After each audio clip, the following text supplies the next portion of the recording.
The Holy Gospel according to John, the 15th chapter, beginning with verse 9. Glory to you, O Lord. As the Father has loved me, so I have loved you. Abide in my love. If you keep my commandments, you will abide in my love, just as I have kept my Father's commandments and abide in his love. I have said these things to you so that my joy may be in you and that your joy may be complete. This is my commandment, that you love one another as I have loved you. No one has greater love than this, to lay down one's life for one's friends. You are my friends if you do what I command you. I do not call you servants any longer, because the servant does not know what the master is doing. But I have called you friends, because I have made known to you everything that I have heard from my Father. You did not choose me, but I chose you. And I appointed you to go and bear fruit that will last, so that the Father will give you whatever you ask in my name. I am giving you these commands so that you may love one another. The Gospel of the Lord. Praise to you, O Christ. A few years ago, Chase, my 26-year-old son, said to me, "Mom, when are you going to write your memoirs?" It's what you call a flattering and provocative question. Imagine one of your beloveds saying this to you: "Write down your story so I can have it." As you might well know, I was off for the last month. As part of my mini sabbatical, I began taking a memoir class through Stanford University in California online. This memoir class is called Standing on the Shoulders of Giants. It's being taught by John W. Evans, an author of 2 memoirs himself. The first memoir he wrote is called Young Widower. In it, he tells the story of a vacation in Romania that he took with his new wife while they were both serving in the Peace Corps. They were hiking at dusk in the Carpathian Mountains about 75 miles north of Bucharest on their way to the hostel in which they would stay for the night. The group of 6 split into 2, with he and his wife each leading half. His group made it to the hostel first. Soon after, 2 members from his wife group came running into the hostel screaming, "One bleeding." Evans immediately ran outside towards the path, shouting his wife's name. He writes, "It was then that I heard Katie's voice and swung my flashlight around. I saw nothing, but I heard her. 'Don't come closer. Find a gun. Get back quickly.'"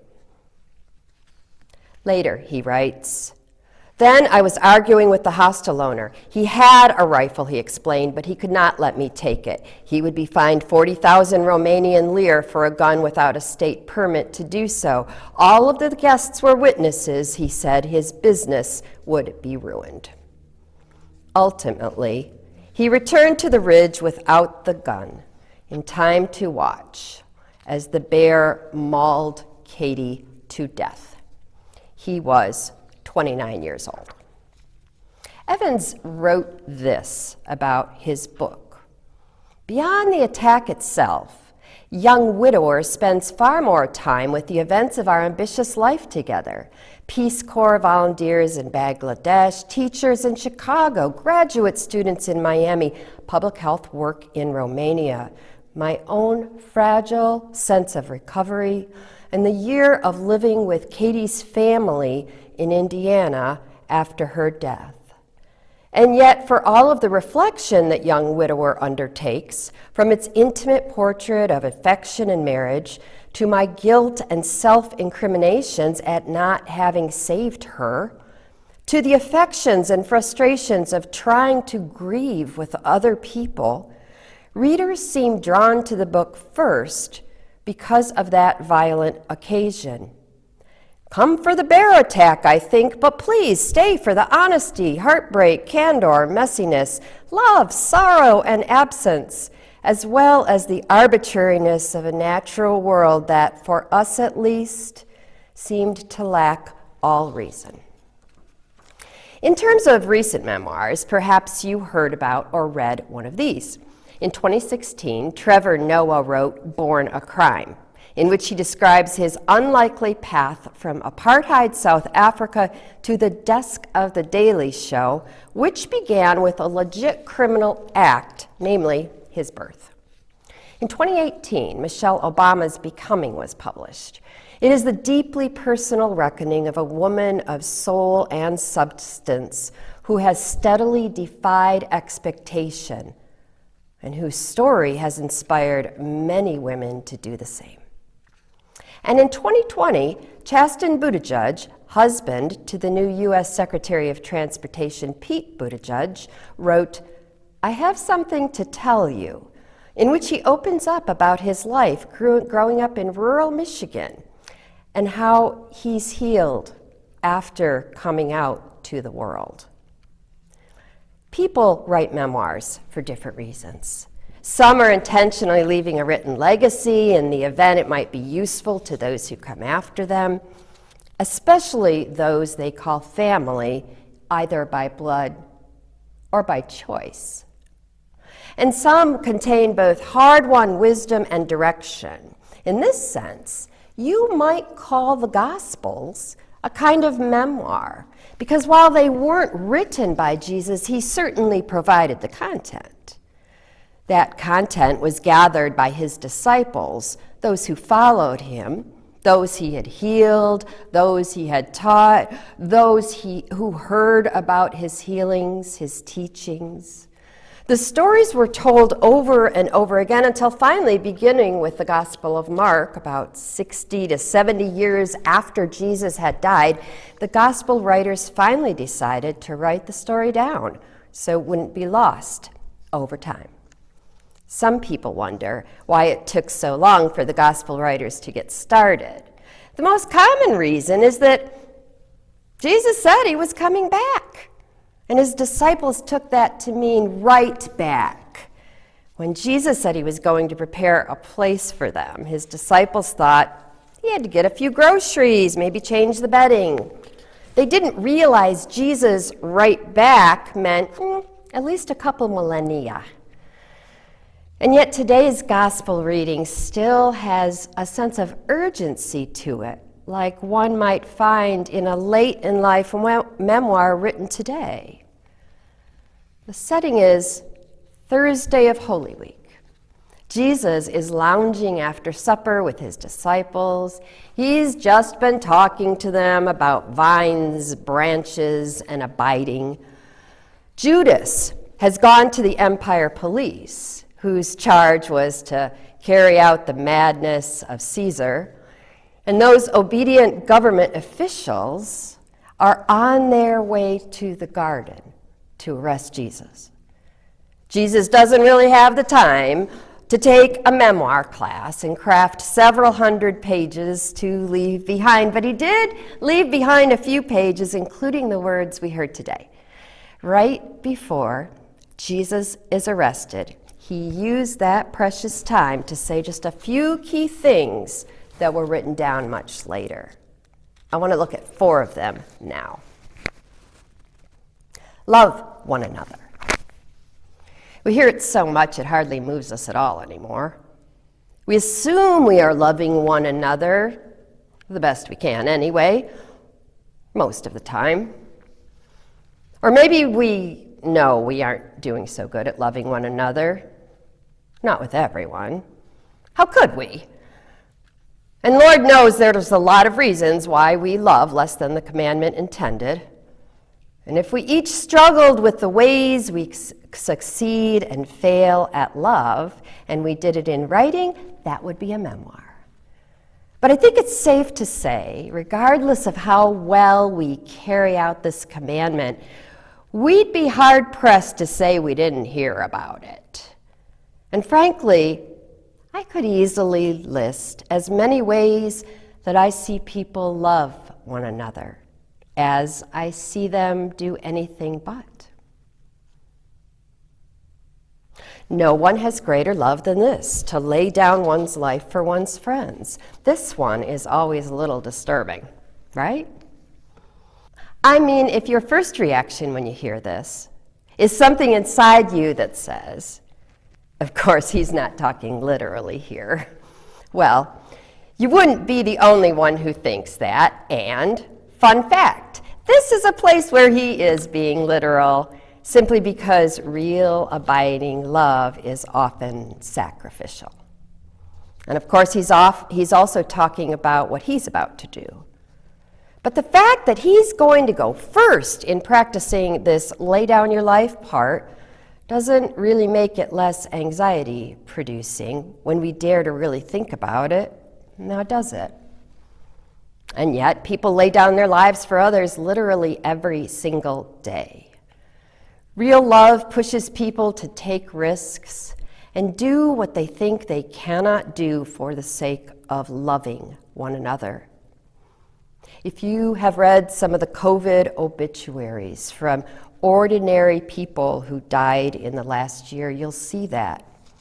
Teachers, doctors, nurses, bus drivers, coaches, counselors, family, friends, chefs who fed people who had lost their jobs for free right up until they were hospitalized and could no longer do so.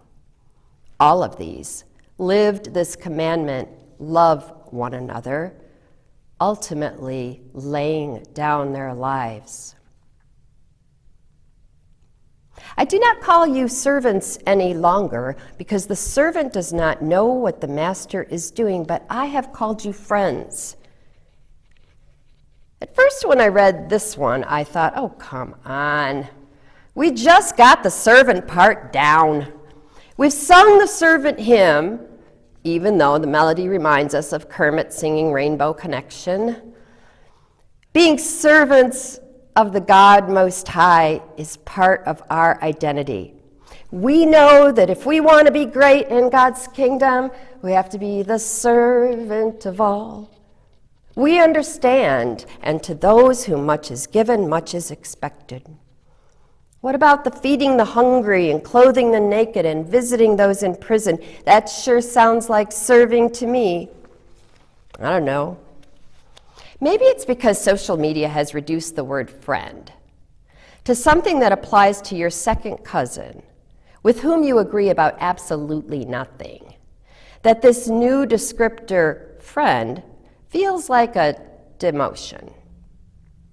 And yet, upon further thought, I confess that friend also suggests mutuality, a kind of intimacy. A friend is someone you can call at 3 a.m. with or without a good reason. A friend suggests we are on the inside, at least we know the plan. Servant suggests a hierarchy. And given the systems of this world that are supported by ironclad hierarchies, it is easy to believe Jesus wanted to leave us with the image of friend rather than solely servant. I mean, think about it. Caesar had no friends, only subordinates, people who were loyal to him. And to love implies a lack of hierarchy, subjugation, or coercion. Jesus called his disciples friends. And the last one, you did not choose me, but I chose you. New Testament scholar Caroline Lewis explains this verse this way. I chose you is not something we should base theological systems and church doctrine upon. It is a heartfelt reminder to a group of friends who are about to suffer much loss and be in mourning. Jesus is saying, you are here with me. Now is not the time to wonder whether or not you should be here, are meant to be here, are worthy to be here. This might be a way to paraphrase what is behind this assurance here and now. In other words, the language of choice is the language of promise in this moment of loss and fear, rather than theological doctrine justifying systems of confessions. Maybe given the situation in which Jesus says all of this, while the sky becomes darker, the winds kick up, and determined, measured, multiple footsteps can be heard coming closer. Maybe Jesus calling them friends was akin to saying, I got you. In these few words, I chose you. Just after he calls his disciples friends, he is saying, it's going to be hard, really hard. You will miss me. You will feel adrift. You will mourn many people for much of your lives. You will wonder at times what you could have done to prevent tragedies from unfolding. When this happens, remember, I chose you. I got you. Maybe when we look at the violence in our world, the extent of hunger, the number of refugees, the systems of power that continue to oppress, imprison, and kill those who reject the corruption that tears apart lives of good people who are trying to do the right thing and love one another, we too might remember this. Maybe when we feel unable to tackle injustices that are the bread and butter of the Caesars and Pilates and Herods in power today, we could take some comfort in hearing Jesus saying this to us. I got you. When you feel like you are failing, I got you. When you feel like you have let God down, or even when you find it hard to love or forgive yourself, Jesus says, I got you. Maybe in this spoken memoir Jesus left for his disciples then, and his disciples all these years later, and all of those in between, Jesus wanted to be sure we remembered that loving one another is the only lasting way, that his love is the model to follow, and that he chose disciples just like us who would get it wrong as often as they got it right, and named them friends. Maybe he said these things so that in the year 2021, when we were trying to think and plan, vote and protest and love our way out of violent, corrupt systems of which we have been used as pawns, we might remember these words from our Savior about the real cost of loving one another, that is, to lay down our very lives. Maybe we will remember Jesus calling us friends, reminding us that he chose us. And in these words, find hope, find peace.